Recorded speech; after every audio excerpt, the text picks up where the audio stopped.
there's that phrase where always be kind because everyone's got a going through a struggle or um, has a story that you know nothing about. Um, and, and it's so true. And I'm sure a lot of it's influenced. Watching my father as a child um, struggle with mental illness, um, and there was always particularly where I grew up, again where I was born. Certainly didn't grow up in Oklahoma. Um, there was always addiction, mental health issues, trauma. It's a completely different family dynamic in southeastern Oklahoma. I don't know why. There's nothing necessarily right or wrong about it. It's just the culture. Um, and then it eventually led to my own personal struggles with. It's interesting when you're bipolar, particularly the manic portion of it, um, which is where most people saw me most of the time, and like, wow, what's going on with this guy? He's just kinetic. It's constant. I didn't understand it, didn't care to think about it. I just did it, and there was nothing wrong with it, especially in your 20s. I mean, it was your superpower. It's like, let me go on stage, let's go. And why they call it manic depressive, bipolar, eventually that's going to crash. Mm. Now that's the ugly, ugly, ugly darkness of the disorder, and particularly bipolar depression. It's profoundly different than uh, someone who is suffering from just depression, because people who are depressed can be prescribed an antidepressant. There are other things you can do. Uh, you can't do that with a bipolar because they're already so jacked up Mm. that, and I've had doctors make the mistake. Oh, well, here's this. I was a guinea pig. Try this, try this. Lost my mind every time I took one. And I didn't know why. I didn't know why, but I got to where I was so sick. And it was probably 5 years into being in LA. And then at that point I was working a lot. Um, and I got to the point where I just had to quit because I couldn't audition. I couldn't do anything. And uh, but through the journey of becoming well again Mhm. and understanding darkness so clear, and understanding suicidal ideation, and understanding um, the intense uh, darkness and hopelessness, to where you, if you're lucky enough, you come out of it and you've learned to stabilize it, and learn not only learn how to cope with it, but how to actually use it to your advantage. Um, but because of what I went through and how I came out, and literally, metaphysically, metaphorically woke up to presence, I had the ability to look back on and go, I don't think people truly understand the struggles that every human being deal with, maybe on a daily basis, regardless if they're bipolar or not. So many things impact our behavior and how we deal and cope with daily circumstances, I'm interested in those people. I'm interested in telling their stories. I am interested in revealing that, and I think we talked about it briefly in chat, that, I'd like it to be as common to walk into a room, and I do it, but I like it to be common, if that, hey, I'm bipolar and I suffer from acute anxiety disorder because of it. And I'm also a highly sensitive artist. So I function a little differently than most people. So me actually doing the work or writing work, it comes, I wouldn't say necessarily easy for me, but it comes to me organically and celestially to where I can execute it. But me and sitting in this room with 5 of you on leather couches, putting a lot of pressure on me. If I could have 20 seconds, that'd be great. So I can just break the ice and do what you need me to do. That's not even allowed. You're probably not even going to get the job because you said it. I don't need the crazy person on set. But if I walked in and said, you know what, my blood sugar's low, I have diabetes, if I could have 20 seconds just so I can, or I'm on cancer medication, I'm going through chemotherapy, so if I can have, 10 minutes, not a problem. Oh, I'm so sorry.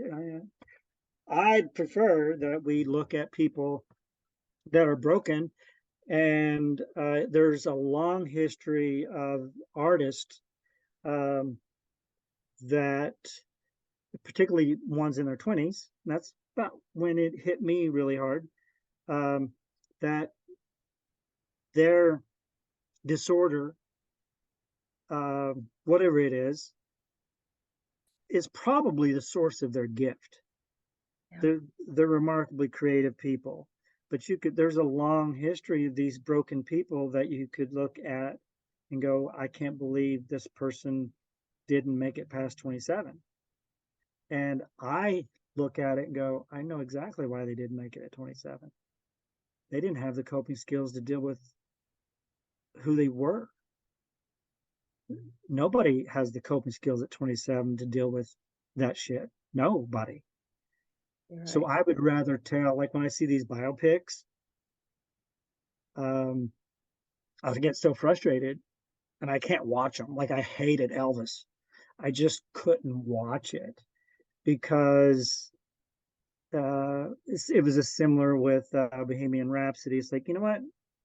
Why don't we look at why they're gone? They're the struggles. Let me understand them more. Let me really get in. People go, oh, that's too dark. People don't want to see that. You don't know what people want to see. Show how Freddie Mercury had struggles and why he was so damn gifted.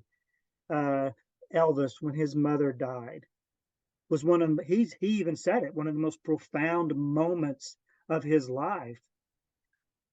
And when they told the story, I think a scene was he was in his mother's closet or holding on his sleeve or something. Like, really, seriously, that's what you're going to give him? Sentimentality. Yeah. It was only sentimental and manipulative. It didn't reveal anything to me. Yeah. It broke the man. It broke him. Yeah. So I'm interested. Probably will spend the rest of my life telling stories about people that I think most people wouldn't even give a second glance on the street. Yeah. Or may label them like, stay away from them, they're crazy. I like those people. Yeah. Yeah, me too, actually. So empathizing. So if you look in short, and I'm not going to give away in Bug Tussle, but because we're talking about Bug Tussle, if you look at what these two men did, if you just listed what they did, their actions.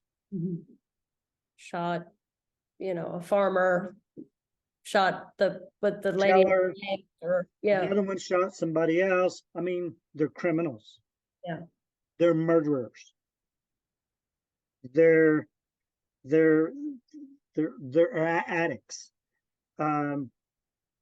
where that's all you're going to hear about. Yeah. Yeah. My goal in telling the story was I'm hoping that you forgot all about that. You started understanding about the relationship of these two guys Actually, yeah. and not and empathizing with them. And even if you don't empathize with them, at least you understanding them and where they came from. And that's the goal. And you almost forget about, oh, these are really not really good people. I did forget about it. Actually, I barely kind of even thought about the bank teller that was shot because I'm like, who are these people? Like that's what I wanted to know as a viewer. And then, okay, let's do a little segue into Tutu Grande, because I think you kind of flipped the script there, right? I mean, is that kind of a way to put it? Like, it's almost like, so the crime was the rape, but actually the story is the father trying to get consequences. I love that word that you use in the movie, the consequences. You need to know there need to be consequences. So And what are those consequences? It, I mean, that's something I love to explore. I've done a lot of research on the death penalty, and I've always thought to myself, in studies, that is that really a consequence? I mean, it's certainly an option yeah. for many states. Eye for an eye. It's like this is the way it's going to go, man. And but I did explore with that story. I want because again, you are looking at a rapist, and you're looking at a father. And if you kind of delve into the character of the father a little bit, you probably get to understand that he's probably not a very good person either, and that this is going to probably not going to end very well. Um, but what it came to initially when I started writing the dialogue, essentially it was a monologue at that point about consequences and about trauma Mhm. and about what are these consequences, and he goes through them and uses examples of what trauma could be. Do you understand trauma? What? Trauma, trauma. Like, like in football when they get hit in that.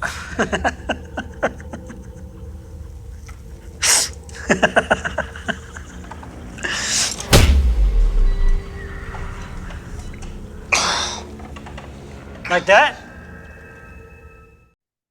And but when getting to the ending was wasn't a trick. I mean, there's a lot of writers who love to make a surprise twist for the sake of having a surprise twist. And sometimes I think they're fine. Sometimes I'm like, that's just a trick, and anybody could have written that. In fact, there was a complete alternate ending to Bug Tussle that we should talk about one time. But what you have to look at whose story is Tutu Grande. I mean, is it the rapist? Is it the father? Who's growing? Who's changing in that story? And that's when I consciously went, the father, probably under any other circumstance or any other time of this circumstance, we probably pretty sure what this man's going to do. this is going to be something that he's going to have a pretty violent response to. But that didn't interest me so much. What interested me was, how could he possibly grow from this? And not only grow as himself, from experiencing trauma himself, but how could he actually help the young man truly understand and truly have a impact, a forever impact and trauma? That's when I finally came up with the ending, like, oh, I got it.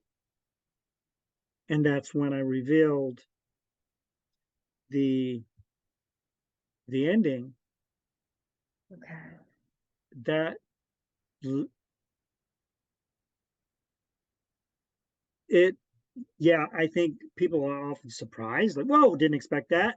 But it was more that I wanted to explore another way of, outside of violence, outside of, the typical ways we deal with this, is maybe this is his way of forgiving this young man, but not without a consequence. He's going to go, like he says, I'm going to go home and I'm going to take care of my little girl. And he does. And maybe that's not something he would have normally done. I believe stories should try to capture the climaxes of life, the extraordinary moments of someone's life. And I think this was a very, very, very, very important for all the characters involved. A significant moment in their lives that likely changed them all forever. And it's a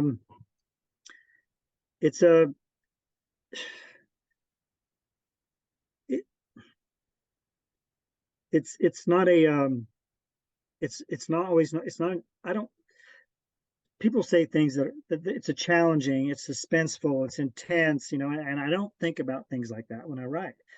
I write about challenging material, but I don't think about it as challenging material. I go straight to the gut, because I don't see light without extreme darkness. So that's just where I go, because of what we talked about earlier. We have to see the darkness. We have to see, even with the new script, I mean, it doesn't get much darker in a human's being's life to where he's at right now at the beginning of this film, and exploring how they're going to get out of it. That's character in conflict, where start with the darkness and the perhaps the tragedy, and then take them into a journey to where maybe we don't know exactly what's going to happen, but at least we saw them try to get out of it. And that's where I start. Layers and layers and layers of biography that's as specific as yours and mine, and then add a bunch of other layers that are damaged. Wow. Okay. So how did you get into filmmaking? Where did it start for you? So at this, after graduate school, I started working right away. Graduated in 94. I think I got my SAC card in 95. I started working consistently. And so as an actor, being, in film and television, commercials, music videos, etc. It was interesting is it never really was enough. Theater was always plenty. because you've got 6 weeks of rehearsal sometimes, 3 weeks of rehearsals, just depending on the production. You get time to develop these characters. You really get time to rehearse with the other people, and it's a much more gratifying experience for me as an artist. Oftentimes, if you really dive into a character and really dive into the story, the moment once you reach the green room when the production's over and the show's over, there's an exhilaration there that it's almost impossible to explain. That this is what I'm supposed to do. I've just emptied a vessel. I've just left everything I have on the stage. Film television rarely gives you that opportunity. John will tell you the same thing. John even mentioned that Bug Tussle is like one of the most challenging things he's done in 33 years. And that's why theater offers, and so many, celebrity actors go back to the theater, because that's where they're challenged. But so after I quit in LA, due to illness and some other factors, a lot of it was because I didn't like it. I think part of maybe my depression was just like, okay, I'm on TV, I'm doing movies, I'm doing whatever kid in Oklahoma dreamed about doing, but there's nothing satisfying. I did do that, my first play, and I think I sent you a page of some of the reviews, and won lots of awards and nominated for one of the biggest ones in Southern California. Leslie Jordan, do you know Leslie Jordan, the actor who recently passed? He'd actually won that category that year. And we'd become friends during that time. But that play, the director went to the actor studio and said, I need a young actor. I need the best young actor you guys got. And they said, you need Eric Sitter. So I didn't even audition for the play. He said, it's all yours. You came highly recommended. I said, I don't know, man. I didn't come to LA to do theater. Let me read the script. So I read the script, and as soon as I read it, I'm like, oh yeah, let's do this. And he told me who some of the other actors were in it. I'm like, oh, this is fantastic. I said, let's do it. So that was a very gratifying experience, and quite challenging and rewarding. That was 2001, The Dead Boy. the play, The Dead Boy by Joseph Pintaro. Okay. Yep. And Stephen Nichols and Cyril O'Reilly was in it as well. And the place, it was packed so loud every night because of Stephen Nichols. Wow. Because he's a soap star. Okay. You played he's a fine actor. He's a fine actor as well. Yeah. But he was Patch on Days of Our Lives. I mean, it was Patch, and he was a big deal. People were traveling from all over the country to see this play. Oh. And we even had to extend it. In fact, we were running during 9/11. Oh, wow. So we actually had to cancel for a week, and had to determine if we're going to continue doing this or not, because different world now. Yeah. Okay. But when my wife and I had our daughter, and we decided, okay, that LA's done. I'm done with LA. There's nothing here for me. I don't want to do this anymore. And so in short, is during my own recovery process of understanding bipolar disorder and understanding medication and how to stabilize and how to use it, it was about a 5-year nasty struggle that I had to figure out.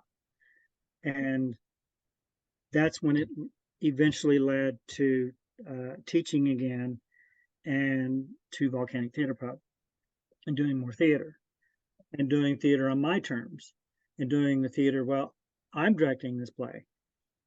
And I'm also in it by default because I don't have the luxury of a lot of actors living in Bend, Oregon. And that's when I started just doing plays and plays and plays and plays. And then I've always been interested in making film. But how it first started was one of these 72-hour film challenges. I said, you know what? Just like the putting on the hits thing, I had the driving around in my red Firebird in the 80s, and if something comes on the radio, I'm like, I'm gonna do that. But Yeah. then something came up that, hey, 72-hour film challenge, and I'm like, you know what? I can do this. Let's do it. And you go and you sit on a Thursday evening, and they give you a theme or a line or whatever, and then you have 72 hours. You have to submit by 8 p.m. on Sunday night. So that's when I made my first film, and then I was hooked because I knew I could do it as actor, director, and writer. I knew I could. I always knew I could direct and act, particularly in the theater. It was one of my heroes is Gary Sinise. He did that a ton at Steppenwolf. And for filmmaking, it was always, my model was always Sling Blade. Like, well, this is a bit about Thornton. He's no slouch. I mean, he wrote, directed, and starred in this thing, and he made it for $1 million. Like, that's impressive. And he also had a 20-minute short of the film prior to doing the feature. Oh, And I wow. thought, oh, this is the perfect model. Like, kind of cut your chops as a writer and as a director in some shorts, and then eventually, jump into a feature and see where it takes you. But it's all, everything's a learning process. But once I did the first short micro 72-hour challenge, I'm like, yeah. Okay. Particularly when you write it, it is challenging work. It's satisfying to dive into these characters. And what's really cool about it, and I don't know how a lot of other actors work, but when I'm doing a play, particularly if the character is quite broken and very damaged, my recovery process from those characters were never pleasant.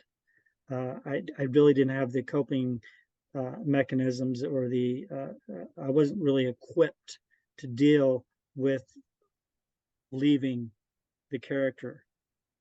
That's not how I work. I jump in and I stay in.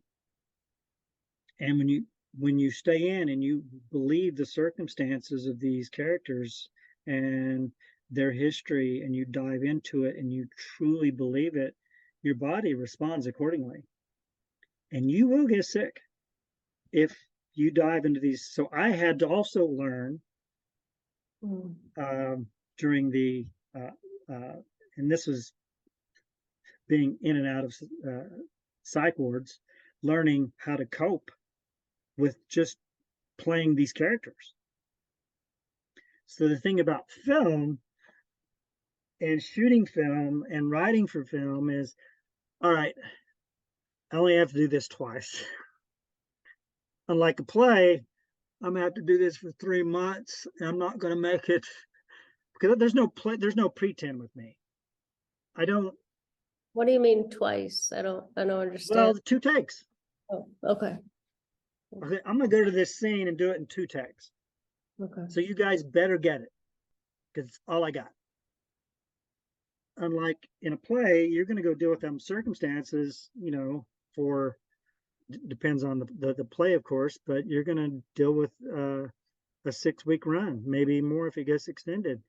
And a lot of actors are equipped and trained to where they're solid at going in and have a technically proficient performance and go out, do their thing, go to the green room, go out to the party, go home, whatever they want to do.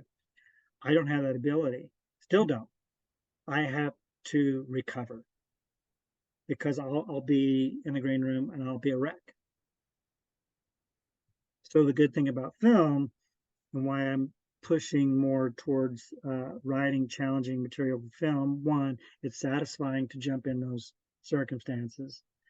It's rewarding to tell the stories with other artists that are all on the same page trying to execute this story.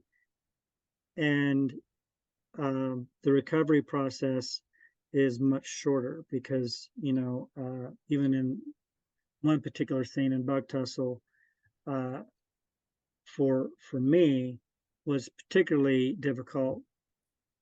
And I didn't say difficult, but unpleasant experience to go through. Pop, pop, pop, poker fucking hard. Pop, pop, pop, Sacagawea, I'll kick your ass. Hey, you want to tell a story? No, you tell it, Well, baby. then shut the fuck up, you weird son of a Go to bitch. Disneyland. You never told me that. Well, I mean, it was going to be a surprise.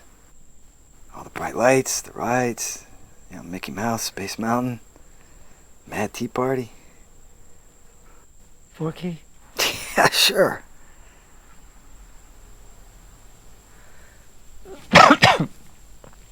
Mama never took me anywhere. No. She took me to Kern County Fair once, bought me a pickle. Yeah? Mm-hmm. But I only had to do it twice. Then it was okay. Yeah. I've learned that, yeah, you're running a play, you know, it's you know, it's weeks of rehearsals and then weeks of performance. You get on set. John and I rehearsed a lot prior to, like in Zoom like this, and in person in Los Angeles. So we kind of knew the dynamics of the scenes before we jumped on set, which is pretty rare. Whoa. So,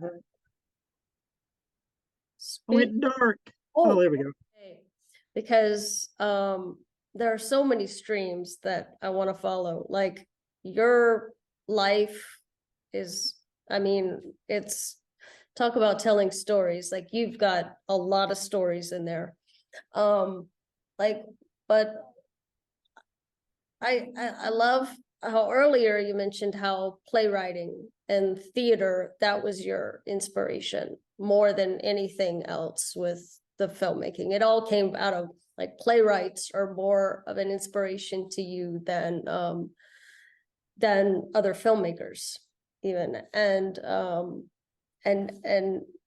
now you mentioned it again, how the theater is so much more interesting to you, even as a writer and as a filmmaker, than anything you ever did in LA. And I totally get that because, I mean, how can I not? Like, theater is much more interesting than anything we could see on TV. But Oh, in the light, and you're in a room, a little small black box theater, which I prefer, Yeah. and you're in that room, yeah, and you see these characters right there, maybe 10, 15 feet from you, talking at the volume you and I are right now, and it's so brutally honest and so genuine and so authentic that it's inescapable. So they can't help but become involved. And that's one thing I love about the theater, is the sweat, the tears, the struggle, the triumphs. It's right there. And I think as an attendee, as an artist, as a performer, everybody involved that's inside that room, that's a magical place. And if you can somehow capture that in a film, and I think it's possible. Like a lot of people like to label my work intense, and I never think about that. I don't think about what intense is. I don't even know what that means. Oh, it's so edgy. I'm like, oh, it's like Reservoir Dogs. Not really, but whatever. Everybody needs a label, but Right. You're right. And Okay. it's, even if you look at the first two, like if you look at Tutu Grande and Bug Tussle, they were written more like, shooting theater. Yeah, definitely. When Brain Slut is like the opposite. Oh, really? Yeah, Okay, it's very visual. thank you for that segue, by the way. You want to talk about Brain Slut now? We could go there.